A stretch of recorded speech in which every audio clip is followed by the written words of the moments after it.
Bonsoir à tous, j'espère que vous allez bien. C'est l'heure du 19h50. Voici les titres de l'actualité de ce vendredi 2 septembre 2022.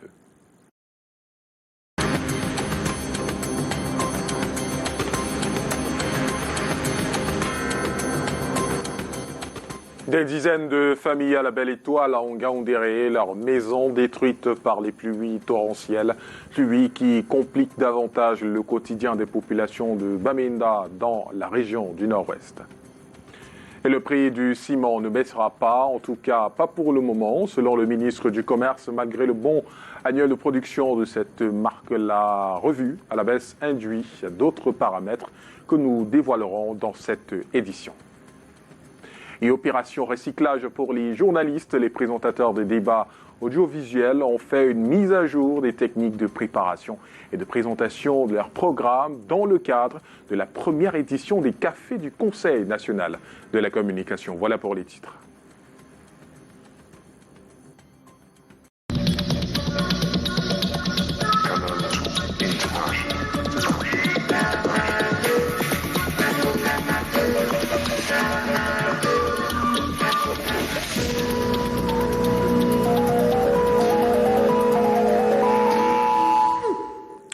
Les pluies torrentielles de ces derniers jours rendent difficile le quotidien des populations à Bamenda. Les axes sont bouchés, rendant difficile la circulation des biens et des personnes extrêmement complexes. Le récit de Aimé Catherine Moukouri sur les images de notre correspondant Annie Collins. À Bamenda, les pluies diluviennes rendent certaines parties de la ville impraticables ces derniers jours. De mercredi à jeudi, le pont liant les quartiers Mile Tree à Mile 4 a été submergé par les eaux, poussant certaines personnes à passer la nuit hors de chez elles avec des engorgements sur la circulation des voitures. Les gens qui partaient même à l'hôpital, ceux qui ils avaient des malades, on ne sait pas ce qui les a arrivés hier parce que toute la route était bloquée.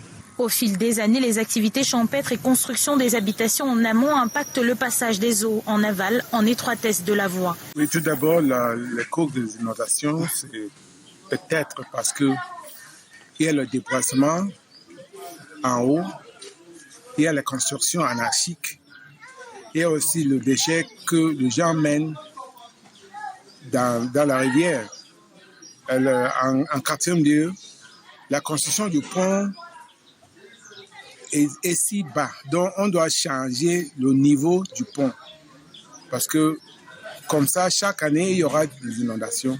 Et les gens vont peut-être rester chez eux, hors de leur maison. Alors que les populations ont les yeux tournés vers les autorités municipales, le maire affirme que le pont est sur une route nationale, d'où l'invite au pouvoir public.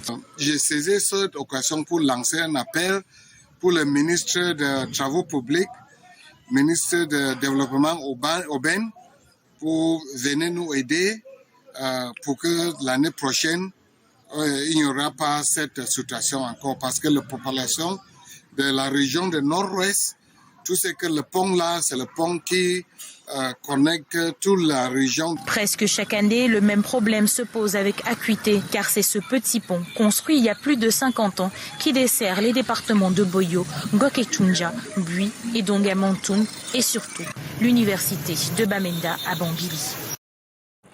Des maisons éventrées, des toitures emportées, le visage du quartier Sabongari 2 à Menganga est celui d'une cité dévastée par les eaux. Les pluies diluviennes d'hier, accompagnées de violentes rafales des vents, ont détruit près d'une cinquantaine de demeures, livrant les familles sinistrées à la merci des intempéries. Reportage Eringele. Au quartier Sabongari 2, sévèrement touché, Paul est désormais sans abri. Reconstruire sa maison ou dormir désormais à la Belle Étoile, un dilemme qui s'impose depuis ce matin à lui, comme à toutes les victimes de la tempête qui vient de s'abattre sur la ville de Menganga. J'ai perdu 2 maisons, 2 chambres, salon avec douche, avec véranda. Et puis bon, je suis sans abri pour le moment, ainsi que mes petits frères. 1 heure, c'est le temps qu'ont coulé les larmes du ciel. Selon les témoignages, entre 15h et 16h la veille, ils ont vécu l'Armageddon. Le reste de la nuit a ensuite vu une pluie moins importante, mais le mal était déjà fait. En témoignent les décombres. C'est l'effort de sauver ce que nous pouvons sauver en ramassant certains matelas qui sont mouillés et puis chercher là où d'aucuns peuvent dormir. Si le gouvernement peut nous aider à reconstruire la maison, parce que c'est la maison qui est très importante. Pour l'heure, l'on ne déplore que des dégâts matériels importants et quelques blessés. Auprès des sinistrés, les autorités locales se succèdent. En notre présence, le sous-préfet de Menganga va effectuer une descente pour apporter un message de réconfort et dénombrer les victimes. Il a été quand même blessé dans l'hôpital. On m'a examiné, on m'a dit aujourd'hui il doit aller à l'hôpital central vers l'échographie parce que nous sommes un peu blessés. J'ai tout perdu quand même. Nous pouvons avoisiner une cinquantaine de familles sinistrées. Il y en a qui ont perdu totalement les habitations, il y en a qui ont vu les charpentes de couverture arrachées, il y en a qui ont vu des murs s'effondrer. Donc, l'inventaire continue. La capitale du département du Mbéré pleure, car en cette veille de rentrée scolaire, certains sinistrés n'ont plus un toit. Eux et leurs familles à la merci des intempéries. Et il faudra engager de nouveaux chantiers pour reconstruire les maisons de ces sinistrés, mais ce sera avec les prix actuels du ciment. Par voie de communiqué, le ministre du Commerce annonce que l'une des 6 sociétés de production du ciment vient de faire un bond substantiel dans sa production annuelle, ce qui devrait conduire à la baisse des prix de cette marque. Mais 24 heures après, l'on apprend que l'application de la mesure dépend d'autres aléas. Janice Kamga et Samuel Ebakissé. C'est un communiqué de presse qui faisait déjà sourire de nombreux constructeurs. Une baisse des prix d'une marque de ciment actuellement commercialisée sur le marché camerounais. La nouvelle grille tarifaire présentée par le ministère du Commerce stipule que le sac de ciment de type 42.5R devrait passer de 5 800 francs CFA à 4 800 dans la ville de Douala et de 5 400 à 5 100 francs à Yaoundé. Le ciment de type 32.5R, quant à lui, devrait afficher 4 100 francs le sac au lieu des 4 600 actuels à Douala et à Yaoundé, 4 400 francs au lieu des 4 900 pratiqués jusqu'ici. Seulement, dans les points de vente ce vendredi, rien n'a encore changé. Tendance générale, on n'est pas au courant, et pour ceux qui le sont, c'est motus et bouche cousue. Jointe au téléphone, une source non officielle du Mincommerce fait savoir que l'application des nouveaux tarifs est conditionnée par l'écoulement des stocks en magasin achetés à l'ancien prix. Difficile de dire donc en combien de temps le stock actuel sera écoulé, puisqu'avec les pluies, la saison n'est pas propice aux constructions. Néanmoins, un contrôle des sorties à l'usine est effectué par les autorités et ceux qui reçoivent les stocks qui théoriquement devraient arriver dès ce soir sont suivis de près, apprend-on de la même source. Dans l'actualité également, des fournitures scolaires pour près de 2200 orphelins de fonctionnaires de la police camerounaise tombés au champ de bataille, un geste de l'association des épouses des personnels de la Sûreté nationale. Objectif, limiter le risque d'abandon scolaire. Karel Mezatchouya et Serge Alazebo. Les maternelles sont les premiers à se voir accrocher des sacs de classe avec à l'intérieur cahiers et autres fournitures scolaires. Leurs aînés académiques leur emboîtent le pas. Des élèves du primaire, du secondaire et même des étudiants, tous gratifiés de cet accompagnement de l'association des épouses des personnels de la Sûreté nationale. Leur leitmotiv, accompagner ces près de 2200 orphelins des fonctionnaires de la police camerounaise sur le chemin de l'école, limiter l'abandon scolaire de ces enfants du sous-système anglophone et francophone. Des mots de remerciement au rendez-vous dans une ambiance chargée d'émotions. J'avais déjà perdu espoir quand j'ai perdu mon papa. J'avais déjà perdu espoir parce qu'il m'a laissé avec mes 2 petits frères et je venais juste aussi de perdre ma maman. On était au village quand notre oncle nous a fait part de cet événement. Sait-on déjà que dure cette attention toute particulière de la POA à l'endroit de ces orphelins, dont la plupart des parents ont défendu l'intégrité territoriale jusqu'au sacrifice suprême? Des efforts récompensés par les résultats scolaires et universitaires, comme ce fut le cas l'année dernière. Sans médecin familles ont été prises en charge dans la ville de Yaoundé, totalisant 381 élèves et 130 étudiants, avec un taux de réussite de 91%. 470 ont été admis en classe supérieure. Initiative saluée par le gouvernement, ici représenté par le ministre des Affaires sociales. Pauline Irène Guéné préside l'événement de ce 2 septembre à Yaoundé. À ses côtés, le représentant du délégué général à la Sûreté nationale, ainsi que des autorités administratives et municipales.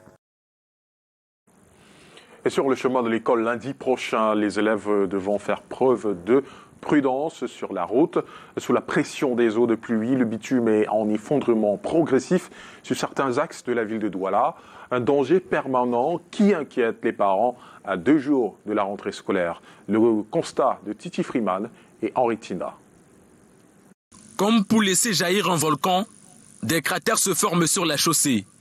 À défaut de se creuser, le bitume se casse progressivement, laissant sur la route de grandes fosses béantes. Non loin du carrefour terminus venant de Ndokoti et au lieu du dépôt des planches à la zone industrielle de Lokbaba, des bus et des cordons de sécurité ont été placés à ces endroits. Un danger permanent qui affecte les automobilistes comme les populations voisines. Aux heures d'ouverture, le matin et le soir, il n'y a pas moyen de circuler ici. Vraiment parce que ça cause un bouchon terrible. Et quand nous abordons sur le bus, nous avons peur que ça peut s'écrouler et ça nous coûte la vie. Depuis que la route s'est effondrée, nous sommes vraiment inquiets. Et on ne sait pas ce que l'Américain a prévu de faire pour cela. Bon, pour le moment, nous prévoyons déjà de partir. Quand elle passe ici avec mes marchandises sur la moto, j'ai peur que ça traverse juste ici, que mon cœur rentre lui. Quand il pleut, la rue s'écoule. Quand tous les billes qui sont en bas là vont tomber, vraiment, ça serait des théâtres ici. Cette situation alarmante dure déjà plusieurs jours sur ces routes menant vers de nombreux établissements scolaires. Ça m'inquiète beaucoup. Parce qu'il y a les petits bébés, les jeunes maternelles là, ils vont éviter ça comment? Et ici, chez nous au quartier, il n'y a même pas une route. Que soit la moto peut contourner pour ressortir de l'autre côté. On supplie seulement que l'État regarde ce problème, il vient nous aider. Sinon, nous sommes finis ici. Les fortes précipitations de cette saison ne sont pas pour arranger les choses. Dans cette chute en lambeaux de la chaussée, les habitations voisines ici sont menacées d'effondrement. Leurs occupants ont dû progressivement partir avant que ne se produise le pire. Sur le chemin de l'école, les parents et leurs élèves n'auront que des prières à faire à partir de lundi 5 septembre, jour de rentrée.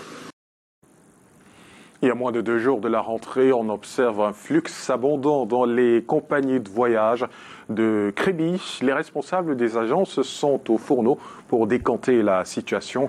Voici le récit de Lesline Poumitia sur les images de Moussa Tako. C'est la grande affluence dans les agences de voyage de la ville de Kribi en cette veille de rentrée scolaire. Le nombre de voyages a accru en l'espace de quelques jours. On se bouscule pour obtenir un ticket de voyage.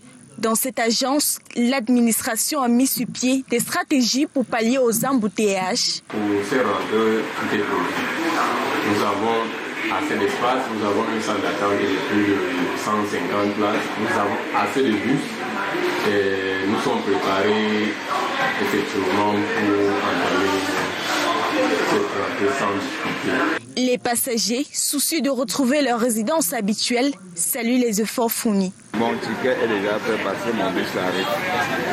Et le bus est déjà là. J'ai payé mon billet de bus, mais il n'avait pas de bus. Donc, j'ai fait dans ce magasin pour un peu passer par là. Cependant, il ne faut pas la voiture qui ne veut pas. À quelques heures de la rentrée scolaire dans la ville de Kribi, les agences de transport sont débordées. La vigilance est recommandée en cette période où le trafic est intense. Et à Bafoussam, les agents du ministère des Transports ont effectué une descente inopinée dans les agences de transport interurbain, une situation qui s'inscrit dans le cadre de la prévention routière. L'activité a aussi entre la sensibilisation et tests de consommation d'alcool chez les chauffeurs. Walter Bertrand, Dimitri Kuaté, reportage.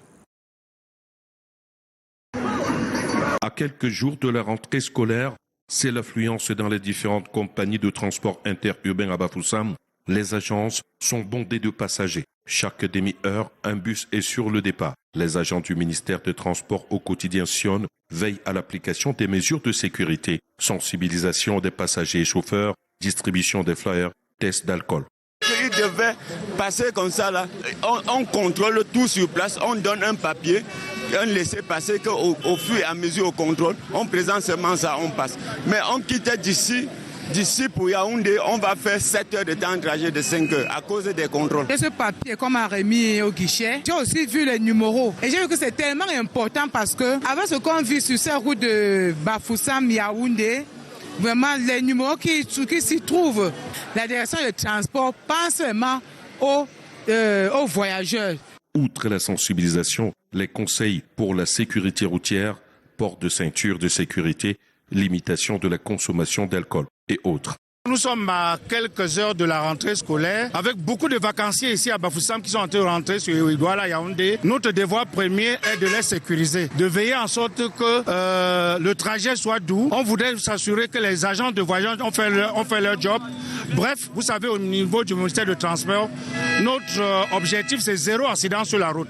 Son Excellence Jean-Ernest Masséna Galé-Bébé, notre ministre de Transport, nous demande, nous les délégués de transport, d'être sur le terrain tous les jours pour faire en sorte que la conscience collective revienne. Objectif ici, 0 accident. La route n'est pas la jungle où c'est le plus fort qui passe en premier. Hier, on dit le trop-plein de désordre urbain au carrefour Nkwaban pousse le gouverneur Nasri Paul Biya à prendre des mesures radicales. La sonnette d'alarme est donnée par des dispositions prises à la suite de la réunion tenue par les autorités administratives. Voici le reportage de Bénédicte Ngono et Samuel Ebakissé. Vous avez... Vous voyez, madame, c'est mieux. Le carton rouge du gouverneur de la région du centre au Bayam Salam du carrefour Nkwaban. Nous sommes à la sortie est de la ville de Yaoundé sur le corridor Douala-Bangui.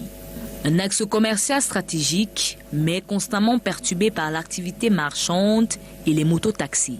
Pour Nasri Paul Biya, il est temps de mettre fin au désordre. Sur place, une panoplie de mesures est prise. Il est question donc pour nous de sensibiliser ces populations, de rejoindre le marché qui a été reconnu par la mairie. Donc les autres marchés qui existent doivent fermer. Il est question pour nous d'informer les points de chargement qui sont illégaux.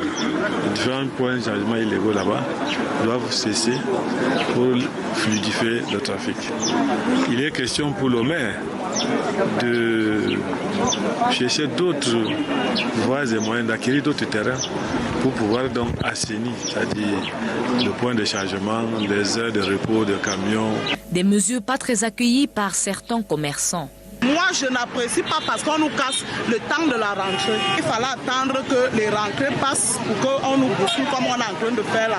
Cette fin de récréation que vient de siffler le gouverneur intervient auprès de nombreuses plaintes des usagers de la route. On remercie vraiment le gouverneur parce que le gouverneur a fait preuve de venir en Nkwaban aujourd'hui. Donc nous voulons un marché public. On ne peut même pas vendre à côté de la route parce que nous avons les risques. Nous sommes vraiment en capacité. L'objectif pour les autorités est de voir ce carrefour bien aéré dans les prochains jours.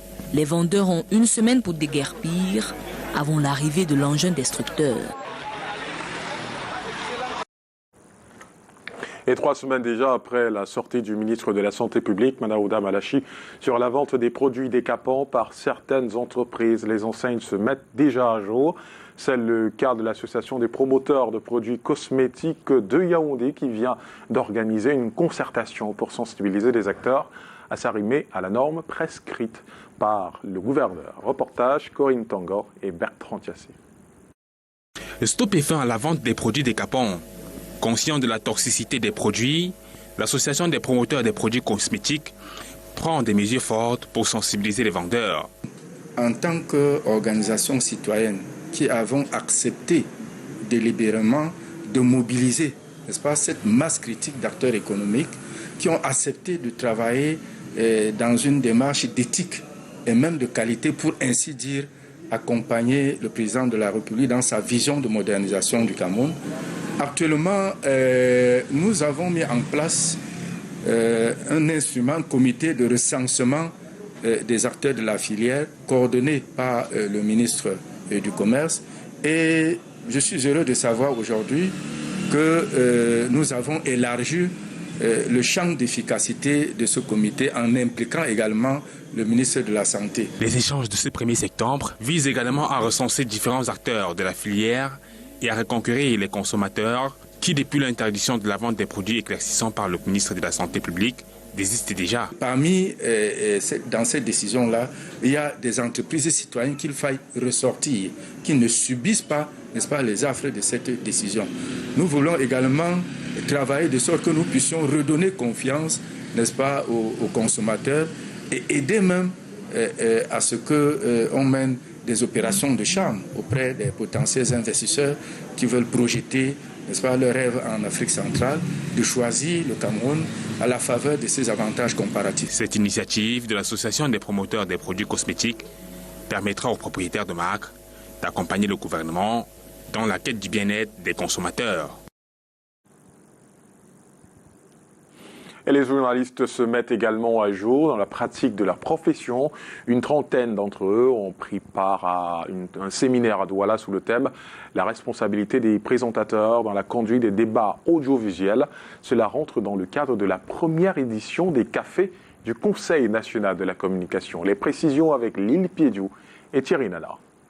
La responsabilité des présentateurs dans la conduite des débats audiovisuels au cœur de la première édition des cafés du Conseil national de la communication ce vendredi à Douala. Premier constat de George Bonkenkalabousse, président du CNC. Nous constatons qu'il y a des jours où il y a des dérapages. Parfois les modérateurs perdent la tête, peut-être parce que les invités sont des gros bras, je peux le dire, ou parfois ils n'ont pas bien préparé l'émission et ils sont emportés par les contributions ou la façon intense de certains débats politiques. Donc nous voulons vraiment réveiller cette conscience professionnelle en eux pour les demander d'être beaucoup plus professionnels pour que les Camerounais, en écoutant, en suivant les conversations autour d'un thème de débat, qui sortent avec quelque chose d'utile. Au cours des exposés des différents intervenants, Charles Siaga, Alain Bélibi, Tewi Lambiv, tous appellent les modérateurs de débat à l'équilibre, l'impartialité, la rigueur dans le choix des thématiques des invités, la neutralité et les faits, afin de réduire considérablement les manquements professionnels observés ces derniers temps sur les différentes chaînes de télévision. Qui prennent leurs émissions en main, c'est eux les patrons des émissions. Qu'ils ne se laissent pas dicter leur ligne de conduite, qu'ils sachent qu'une émission de débat, c'est d'abord une émission avant le débat, que c'est une émission qui doit obéir à tout ce qui concourt à faire d'une émission une bonne émission à la radio ou à la télévision. Ils prennent leurs affaires en main, ils font du journalisme, ils se montrent neutres dans la conduite des débats et je crois que sur la base de ces trois conseils-là, on aura de meilleures émissions de débat. Le présentateur est le patron du plateau et non un débatteur. Sa maîtrise du sujet, du temps de parole et de ses invités participe à la liberté d'expression qui est une question d'éthique professionnelle et à la cohésion sociale pour éviter tout débordement. Et la suite de ce journal, on se rend dans le Mbam et Inoubou, précisément dans le village Gefigé, situé dans l'arrondissement de Bokito. Les populations de cette localité vivent essentiellement de l'agriculture, notamment de la culture de la patate. C'est par tonnes que les riverains cultivent cette tubercule et ils éprouvent malheureusement des difficultés pour écouler leurs produits liés au mauvais état de la route. Suivant ce reportage d'Eringele et Espoir Anissé Baïha. Gefigé, village situé dans l'arrondissement de Bokito, est le bastion de la patate dans la région du centre. Fort de ce potentiel économique, ce village est toutefois enclavé. Du fait de cette absence des voies de communication, la population constituée d'agriculteurs ne sait plus à quel sens se vouer en cette rentrée scolaire pour écouler les produits des champs et inscrire leur progéniture à l'école. Une situation qui inquiète les riverains. Souffrant par rapport à l'état de la route. La patate est un peu chère par ailleurs, mais chez nous ici c'est moins cher parce que les bailleurs me disent que la route est mauvaise. Les véhicules n'entrent pas facilement, il faut qu'on porte sur les motos et c'est pénible. La principale difficulté, c'est la sortie de nos produits. Parce qu'après le travail, nous produisons beaucoup, mais sortir ces produits-là, c'est pas facile, vu l'état des routes. Pour celle des Bayam Salam et autres revendeurs qui affrontent la difficulté de la route pour acheter ses vivres au bord des champs à Guéfigué, ils se heurtent désormais à la cherté de ces denrées alimentaires. Pour ces derniers qui viennent de Yaoundé, Douala, Bafoussam ou Bamenda, il faut encore débourser 500 francs CFA par sac à bord de motos, pousse-pousse ou autres véhicules pour l'acheminer sur l'axe lourd. Toute chose qui n'est pas sans incidence sur les prix, sur les marchés. 5 ans que moi je fais sur l'activité, donc je viens souvent acheter les patates ici. Bon, les difficultés que je rencontre, c'est au niveau du transport seulement. Donc nous avons les motos qui transportent d'abord des champs pour le marché. Donc après avoir acheté, nous-mêmes nous chargeons donc dans les filets et nous avons maintenant les mêmes motos qui vont encore transporter pour nous laisser en ville, donc au Goudron à Oumbessa. Le prix de la patate ici est très bon. C'est ça qui m'a motivé à faire dans le Bayam. Mais on a un très grand problème, les routes. Et comme solution, la population recommande au gouvernement de réaliser des routes et construire une unité de transformation, car de moins en moins de commerçants vont à Guéfigué et il y a de plus en plus de pertes post-récolte. Des patates comme du plantain, on en trouve dans les marchés de Yaoundé, mais dans certains, on constate que le plantain perd de plus en plus de son naturel. Les ménagères ont remarqué que certains régimes ne mûrissent pas pour d'aucuns. Cela est dû à un climat capricieux, pour d'autres aux produits chimiques injectés. Muriel Aminanga et Samuel Ebakissé essayent de comprendre le phénomène dans cet élément. La banane plantain est sujette à polémique dans les marchés de la capitale. La ménagère ne peut plus simplement se fier à l'aspect jaunâtre du tubercule pour conclure qu'il est mûr ou à maturité. Selon Yolande, le climat peu favorable en serait la cause. Avec la saison pluvieuse, les fours ne donnent pas. Le four, c'est quoi? C'est une sorte d'emballage où on insère le plantain pour que ça mûrisse. Mais avec le froid, c'est très difficile pour nous. Comme par exemple le plantain. Priska est déjà tombée dans le panneau de nombreuses fois. Elle accuse l'usage des produits chimiques. Il y a des fois où tu achètes le plantain, ça paraît, on te dit qu'il est mûr, en fait, le plantain. Mais quand tu arrives à la maison, il est dur à l'intérieur. Il est dur. On a l'impression qu'on a injecté des produits, en fait. L'œil de l'expert situe la source de cette anomalie au moment de la récolte. Le retard ou l'absence de mûrissement des bananiers plantains est principalement lié à la récolte précoce des régimes avant leur maturité physiologique complète. En d'autres termes, ça veut dire que notre agriculteur a récolté son régime quand il estime qu'il est propice pour la vente. Pour résorber ce problème, il est préconisé de revoir la manipulation et le conditionnement des régimes de bananes plantain. D'encourager par exemple les ménagères à acheter des régimes qui ont déjà au moins 1 ou 2 doigts à maturité. Ça permet justement de favoriser le mûrissement des autres doigts. Et puis, faire vraiment très, très attention par rapport à la manipulation des régimes pendant la récolte, pendant le transport et pendant la commercialisation. Chacun devrait donc jouer sa partition pour un comeback du plantain 100% naturel à l'extérieur comme à l'intérieur. Aimez-vous les animaux de compagnie? Vous en êtes propriétaire peut-être? Faire obéir un chien est un exercice pas toujours aisé. Il existe pourtant des professionnels, des instructeurs canins qui peuvent en un week-end faire de votre chien un animal obéissant. À l'occasion de la journée mondiale du chien célébrée il y a quelques jours, nos équipes ont fait une intrusion dans un camp de dressage de chiens à Yaoundé. C'est un reportage de Kevin Mogo et Michel Foucault. Assis, debout, couché, pas bouger. Un riche lexique propre au langage des dresseurs. Ces mots traduisent les différents ordres appris aux chiens dans le cadre de l'obéissance à leur maître. Berger allemand, cavalier King Charles Spaniel, Rottweilers, Bulldog, Pitbull, Malinois et bien d'autres races de chiens de 5 mois à 4 ans. Tous formés à la course vitesse, saut en hauteur, escalade, obéissance, attaque et même la recherche. Déjà, même si le chien est difficile comment, après 1 mois, on commence à voir le résultat. À 6 mois, on a fini. Un travail de professionnel. Ce dimanche, comme tous les week-ends, ils sont une dizaine d'hommes mobilisés ici derrière le stade Omnisport de Yaoundé. Loïc, enveloppé d'une combinaison de dressage, et Junior avec sa manchette et son fouet, excite les chiens à l'attaque.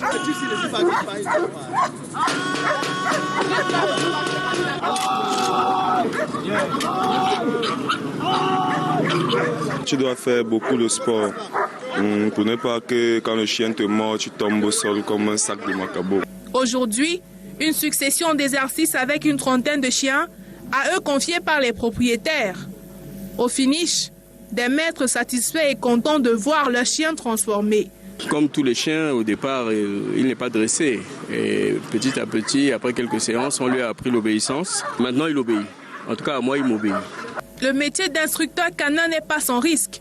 Quelques petites morsures en passant et la fatigue. Au public, les professionnels disent « Attention, ne faites pas ça chez vous ». Et on ne va pas s'ennuyer ce week-end avec les rendez-vous de sport. Les Lions à Prime se préparent pour le championnat d'Afrique. Et il y a également les awards de basketball ce 3 septembre à Yaoundé et la Coupe du Cameroun. On voit ça avec André Mirabomab. Dans les rendez-vous du week-end, Saïdou Alioum, son adjoint Pius Djefi et tous les Lions appriment clairement sur les braises avant d'affronter le Zalan local en match retour des barrages du prochain championnat d'Afrique des Nations. À domicile à Garoua, sa ville natale, l'ex-joueur de Coton Sport va soit sauver sa tête, soit sceller son sort ce dimanche. Après le 0-1 de l'aller à Malabo, la mission est simple pour le Cameroun, s'imposer avec au moins 2 buts d'écart. Toujours dans les rendez-vous du week-end, le basketball et les awards de la Ligue régionale du Centre, cérémonie prévue ce samedi au Palais des Sports de Ouarda à Yaoundé. 5e édition de cette cérémonie de récompense aux meilleurs acteurs de la saison écoulée. Une série d'activités relatives à ces awards, notamment les All-Stars dames et messieurs, le festival U14 et surtout la table ronde autour du basketball au Cameroun. Le tout chapeauté par le président Yves Tchala. Week-end billard avec la seconde phase des éliminatoires de la Coupe du Cameroun 2022. Rendez-vous au Botown de Bali dans le premier arrondissement de la ville de Douala. 32 joueurs sur la ligne de départ. 14 talents seront qualifiés au terme de 2 jours d'affrontement. Le tirage au sort des affiches, c'est ce vendredi. Et comme d'habitude, le 8-ball sera de mise. Toujours ce week-end, Dynamo de Douala, les Bonba Job vont tenter de trouver une issue à la crise. Réunion ce dimanche à la chefferie supérieure du canton Bassa à Ndogbong. Sont attendus les membres du Conseil des sages. Le bureau élu le 7 mai dernier est mené par Dame Yetna, les Mbombok Bassa Batimpo et surtout le président de la Ligue régionale de football du littoral. Enfin, l'Unisport du Homecam, rendez-vous ce samedi avec le duel historique pour le contrôle et la gestion du flambeau de l'Ouest. Françoise Pouené, plus connue sous le nom de Mami Nyanga, aura en face le président sortant Donald Ngameni. Tout est possible ce samedi pour les 100 et or. Et à l'étranger, présidentielle au Kenya, les populations réagissent à l'éventualité de nouvelles élections alors que les auditions sur la contestation des résultats sont en cours. Et en Allemagne, le G7 veut s'opposer résolument à la manne énergétique russe. L'île Piediou, Calvin Tekam, Escalmante.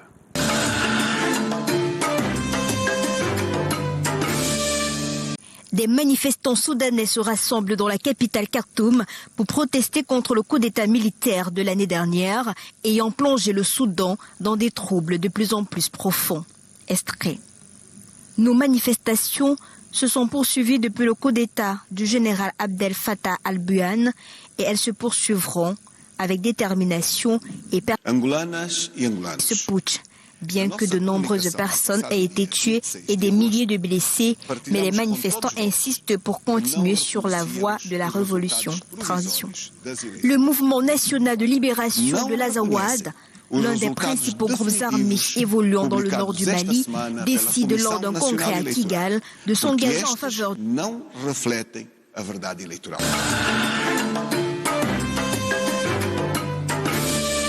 rebelles ayant signé un accord de paix avec Bamako en 2015. Extrait. Le MNLA est l'un des principaux à avoir pris les armes en 2012 en réclamant l'indépendance du nord du Mali. Extrait transition. La nouvelle détention de Pulchéri Ballet, figure de la société civile ivoirienne, extrait.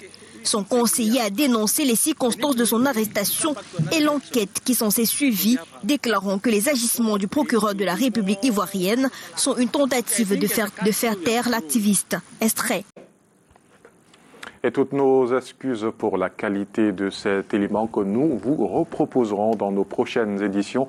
Et c'est sur ces informations que nous mettons un terme à ce journal. Merci de nous avoir suivis. Je vous retrouve lundi prochain, même heure, même lieu, à 19h50. Bonsoir.